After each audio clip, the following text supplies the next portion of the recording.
relations. And many students of public relations who go on to careers as practitioners have learned your theories.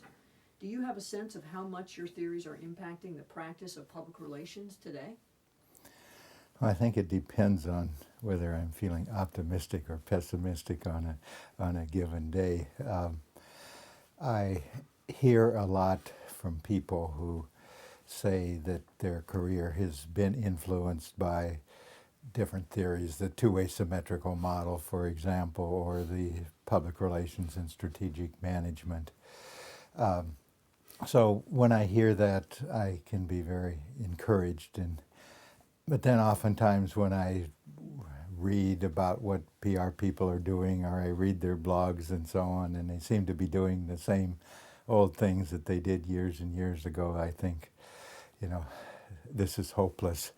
But I think by and large, the theories have made an impact on the practice, but it's in a way that you might not think of, in the sense that I think it was Bruce Harrison told me at one point, and Bruce Harrison is you may have interviewed him already, but he's a well-known environmental public relations practitioner. And he said, "No, what you did was provide a name for something I've been doing for many years."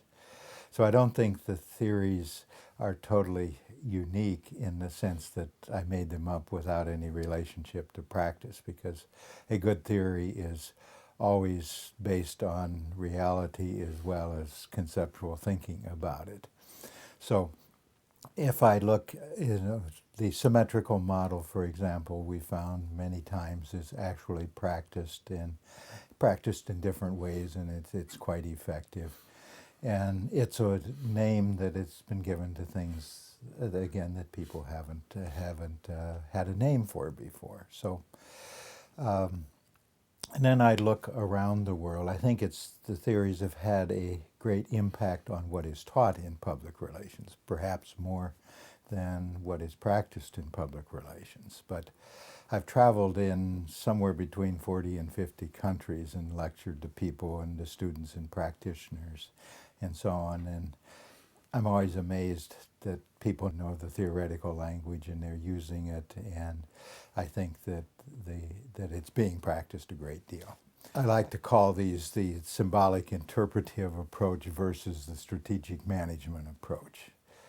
And my approach is essentially the strategic management approach. I believe that the role of public relations is first and foremost to bring information in from outside the organization, from members of publics or stakeholder publics, so that management makes better decisions.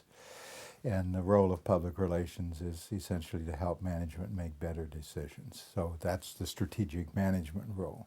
The symbolic interpretive approach is more, how can I change the meaning that people ascribe to what management does so that it makes it look better? And I keep seeing that quite frequently. I think management would like to behave in the way it would like without thinking of the impact on publics. And then they think a public relations person can come in and craft the appropriate message and make it look better than what it is. And I see a great deal of that, particularly in marketing communication and persuasive aspects of public relations. And that it's very hard, very difficult to burst that bubble, in a sense, to break into that way of thinking, that public relations is a way to make organizations look good when they're doing bad things, or make what they're doing appear to be in the interest of publics when it not actually is. Can you talk about how your theories apply in the age of social media? And I think about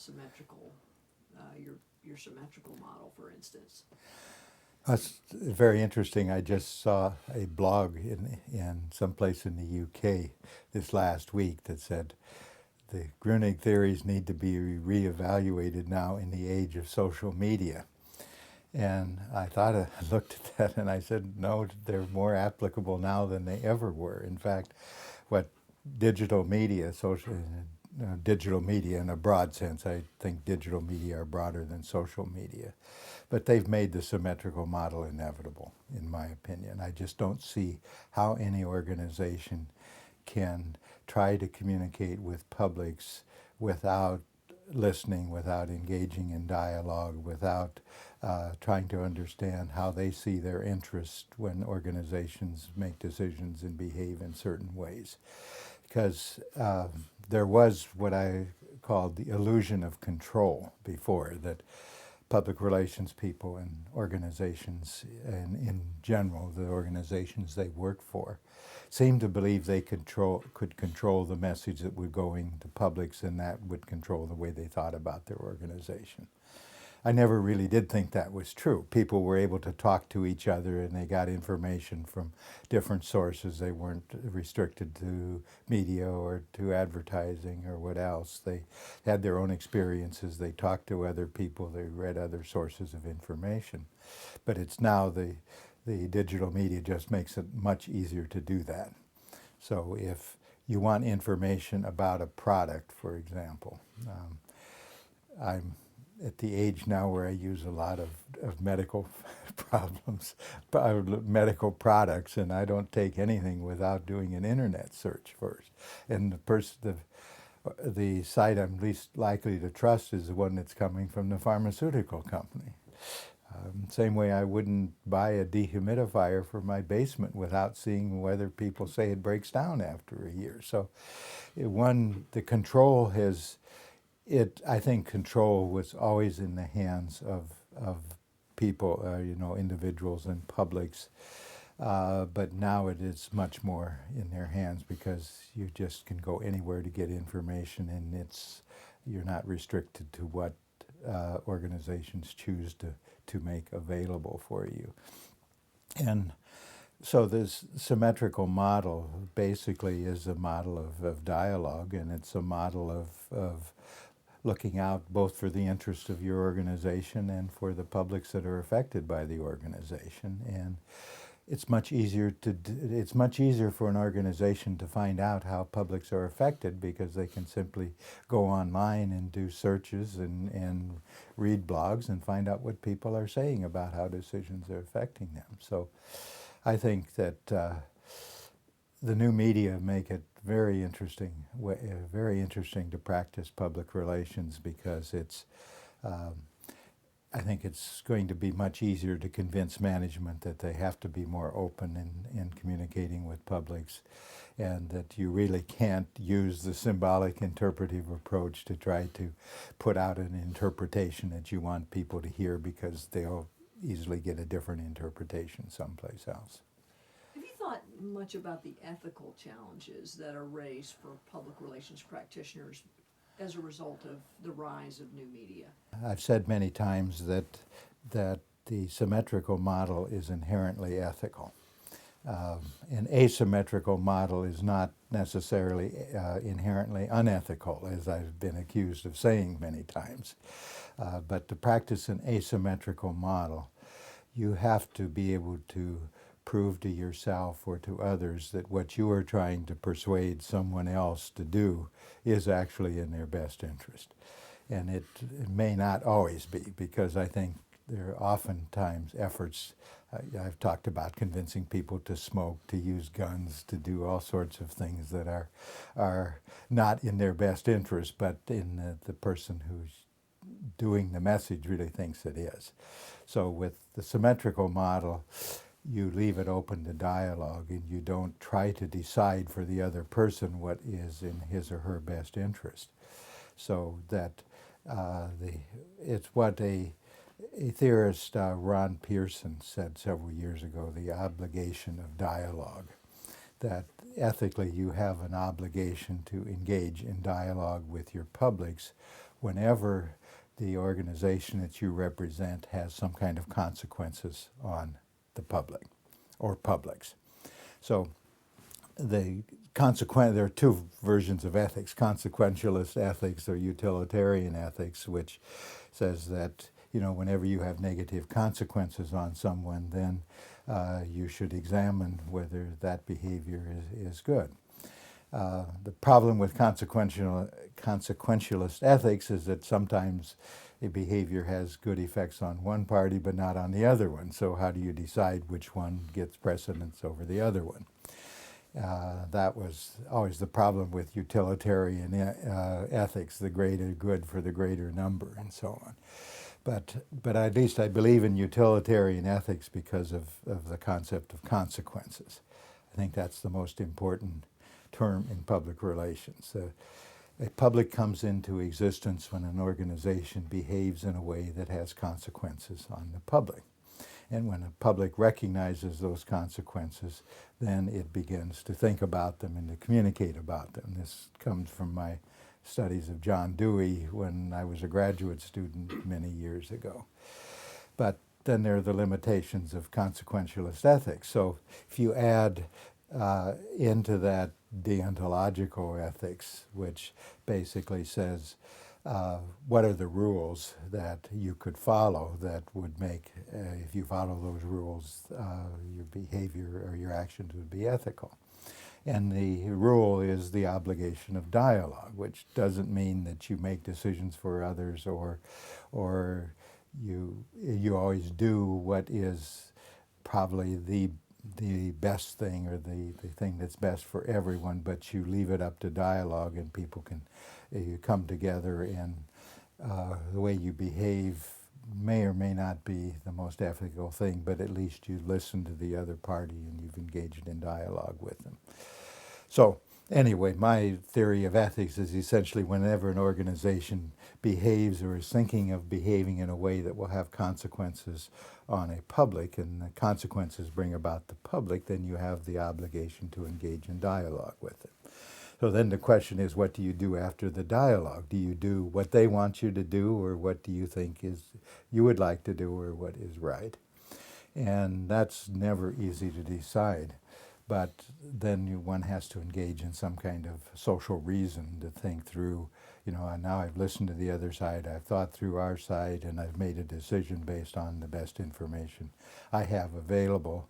The other party, the public, may not always agree that this is most ethical, but at least the other party will have had a part in that decision, and so it is going to be more ethical than if you didn't make that decision.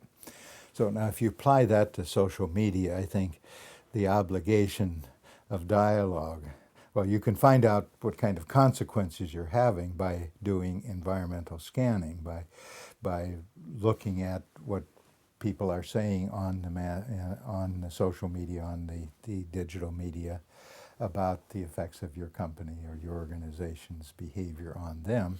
And then you can engage in dialogue, either by joining into blogs of which they may be a part, or setting up your own blog or your own Facebook page, or any way in which you can engage in dialogue with those publics. I think that the biggest ethical challenge comes with the concept of lurking. When can you listen in on people when they don't know you are listening into them? And that I'm not sure if anybody has an easy answer for, except that I think that that you need to reveal, again, making it known that you are listening, that you're present, that you're part of the conversation, is an important part of that ethical challenge. So I think there are times when we simply want to listen in what publics are saying without actually saying, well, I'm here from XYZ company and I'm listening to what you're saying. I think there are times when we can gain information in that way and take it to management and so on. But before we ever quote them or do anything with that information, I think we have the obligation to reveal to those parties that we've been listening in and we've taken part in the conversation.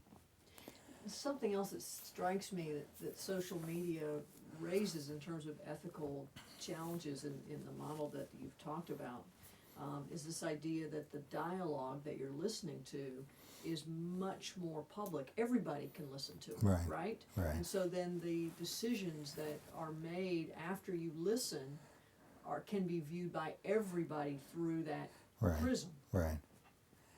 And that just does that ratchet up the ethical stakes?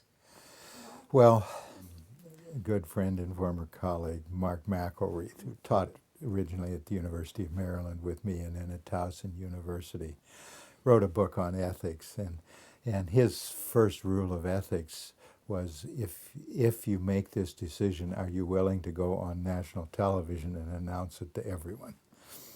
And that's, I think, that's a very good rule, because if you cannot make that what you're doing known to those that are going to be affected, then you probably shouldn't be doing it. Or if you try to engage in a behavior without saying you're doing it, somebody's probably going to find out and they're going to reveal it on digital media. So it's going to come out whether you like it to or not. So the question is, with social responsibility, if I'm making a decision, if management is making a decision that carries a great deal of risk for a public, and I can't announce that risk to the public, then I probably shouldn't be making that decision. So I think the social media then give us two things there. It really makes everything transparent whether we want to or not, and if we try to withhold information from people, it's probably going to come out. But then it also gives us, it gives us a means for talking about potential decisions before they're made, and then making the decision with the best information. Now I stop here for just a minute because there's something happened at the University of Maryland just in the last couple of weeks that Maryland decided to join the Big Ten Conference. And the entire decision was made in private. And as I understand now, all of my theories would say this is a terrible mistake. And from what I've read about this decision, it wasn't totally in private. The Washington Post ran a very lengthy article about it this weekend. And the president of the university consulted with the lawyers, of course, but also with primary major donors, with some Board of Regents, but not all of the Board of Regents, and with coaches, many people who would be affected by that decision before he made that decision. So in a sense, he was gathering information. Now, there was a non-disclosure agreement made with the Big Ten Conference that they couldn't say anything about this before the decision was made. So what would have happened, ideally, the whole thing would have been vetted on the internet and discussed, and there would have been hearings, there would have been discussion of all of this. But I suppose there's a competitive advantage involved here. So this gets into very difficult kind of area to how open can you be when there's when a decision is might be adversely affected, and it might not be possible to make that decision if it's going to be open again. So I'm not quite sure whether that decision was made properly. There's even been argued that it violated Maryland's public open meetings law because the vote was taken without having an open meeting and so on. But I think that's a very interesting ethical question here that people should think about. I can see both aspects of it. On the one hand, I think it should have been much more open and much more dialogue. Then on the other hand, it might have not have been possible to make the decision if that had actually been done. So, it sounds to me as though the Maryland case will make a great case study at some point. At some point, I think. You've talked a little bit about this, but I want to give you the chance to expand on what you've said already if you want to, and that is, you've talked about the strategic management role that public relations should be part of, and the role of public relations practitioner as counselor, management counselor. Is that growing in importance or diminishing in your mind? I think if you look at major corporations, I'm a member of the Arthur Page Society, and to be in the Arthur Page Society, you have to be the senior most person in a corporation, or a public relations firm. And I believe in major corporations it's essentially universal at this point. I think they're all doing that kind of role. Government agencies, I'm not so sure. Other organizations that still see public relations more as a publicity or a journalistic role, and they may still be doing that. I mean, that's still part of corporate public relations, but I think the idea that the senior public relations person is a counselor to management, I think that's essentially universal. But it also goes, I shouldn't say just the senior public relations person, because what I discovered in the last year working on a project with my former student Jung-Nam Kim, looking at how public relations is practiced in Korean organizations. We did some case studies of U.S. corporations. And the question was, how did you get this role? How did you get this strategic management role? What did you have to do it? And the answer that keeps coming up was develop the expertise to be able to do it, to really understand business, to not just how to communicate in the sense of giving out messages, but how to communicate in the sense of doing research, because research is a form of communication. But also having expertise on decisions that are made. If you're in the financial industry, you have to be able to understand how different forms of mortgages, for example, are going to affect how, people who take out those mortgages, what are going to be the impact on them. And the expertise isn't just in the senior-most person. We sort of have this image that there's a senior person who does all the management consulting and all the other people in the department are technicians who do communicating. But increasingly, I think that expertise, there may be expertise in employee communication or in financial communication or in community relations or in particular products or activities that is throughout the organization. So throughout the public relations department or the public relations department. So it's not just one person who has all of that expertise, but everybody. So and you get that expertise from education, but also from constant listening, from listening just to publics, but also reading about financial information, about reading about new products, environmental policies, government policies, and so on.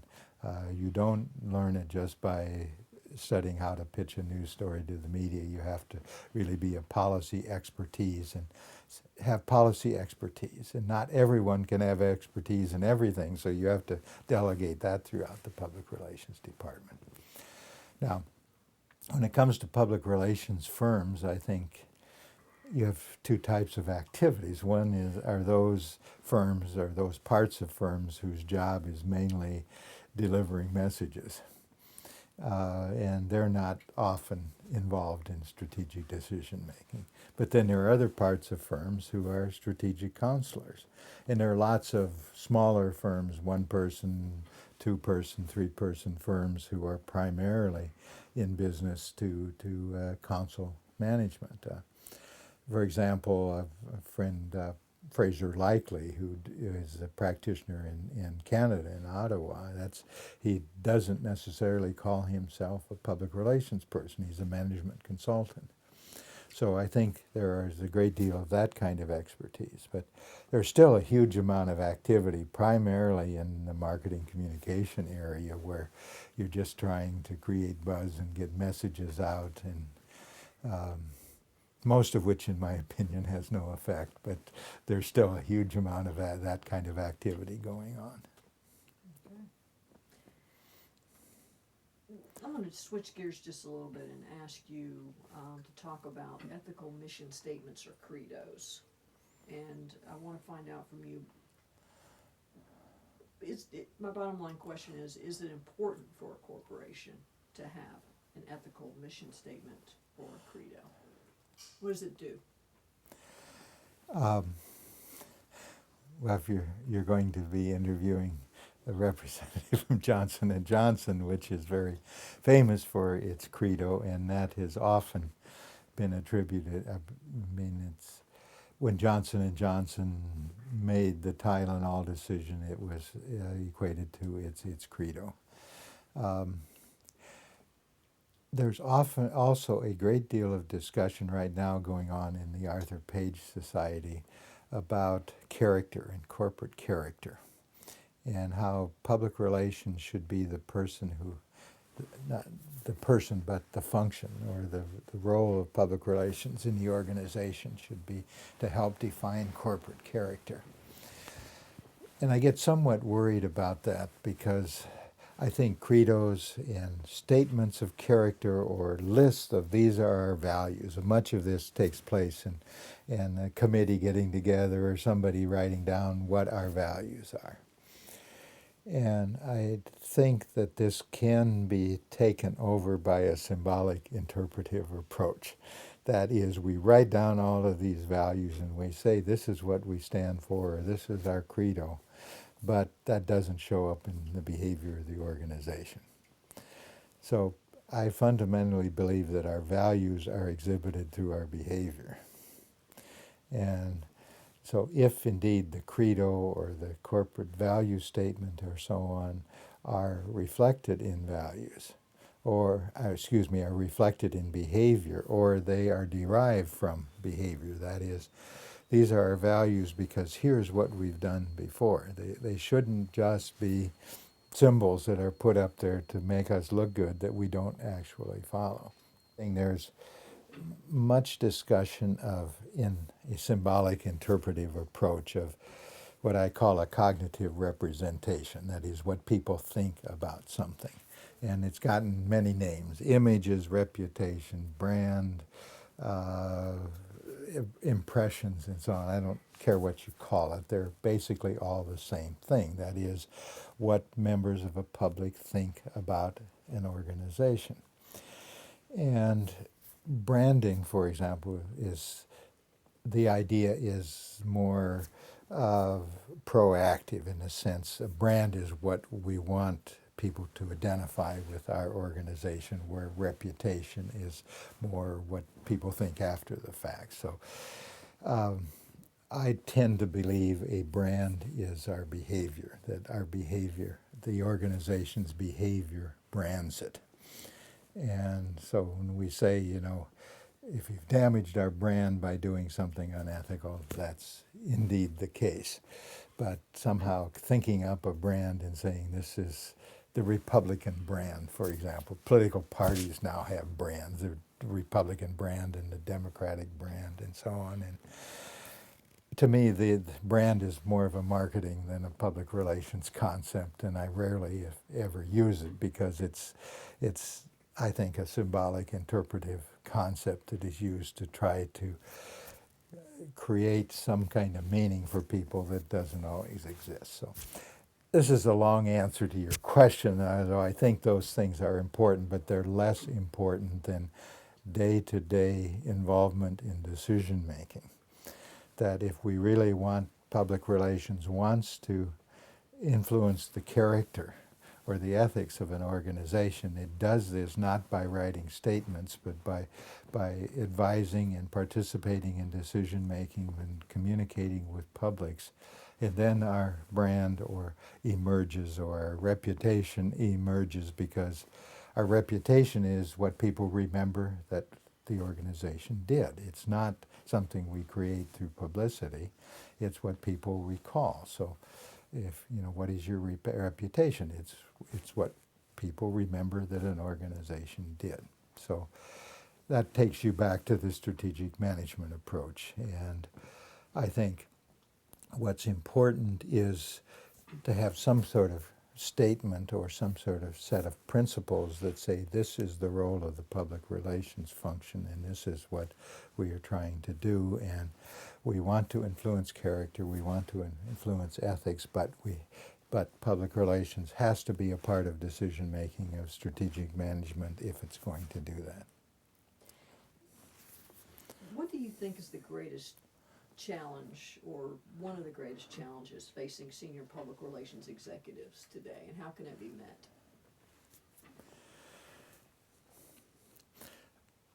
I think the greatest challenge comes from the institutionalization of the public relations function, or the way it has been institutionalized, or the way it needs to be institutionalized.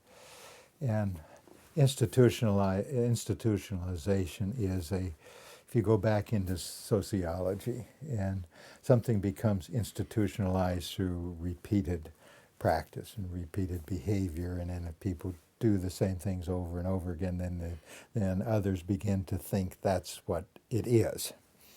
So if in the mind, if you did an interview on the street and asked people what is public relations, you would get a very different concept of what I think public relations is. And because it's become institutionalized as something that is done to people, it's, I think, become institutionalized as a symbolic interpretive approach. That is, what public relations people do is try to make something look good when it isn't, or it's trying to persuade us to do something that is really not in our best interest, or it's trying to create favorable publicity in the media, and you can't trust what a public relations person says, or it's unethical, and so on.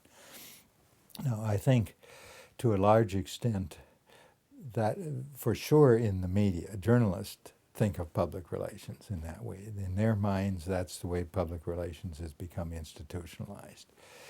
In business schools, for the most part, I think, if you interview the typical business school dean, they will have institutionalized public relations in that way.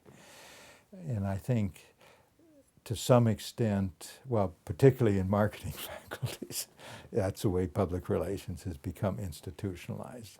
Perhaps less so in management faculties in business schools. I think senior management in corporations are increasingly is seeing public relations more as a strategic management function, but still, when the function is institutionalized as a symbolic interpretive approach, it's going to be hard. Say, I set up a public relations firm to do something else and to do strategic management counseling, and someone would say, but that's not public relations. I remember giving an interview at one time in South Africa, and a colleague said, but does anybody do public relations in that way? Because in her mind, public relations was media relations and publications and publicity and so on. So I think public relations people still face that challenge, and management consulting firms are moving into and are anxious to take over a what they would call stakeholder relations, or a stakeholder relations model, and that is public relations. And if it's institutionalized in the other way, then it's difficult for public relations to move into that gap. So I think the challenge would be that someday someone would ask, I always ask my students, what did your parents say when you told them you wanted to study public relations? And they all sighed and so on. You know, when a student said, I want to study public relations, and they would say, why would you want to spend your life taking advantage of people, instead of saying, well, that's wonderful, you would help make corporations more socially responsible and more ethical and make better decisions. And that hasn't occurred yet. So that's what I mean. When it becomes institutionalized in that way, then I think the public relations will have come of age.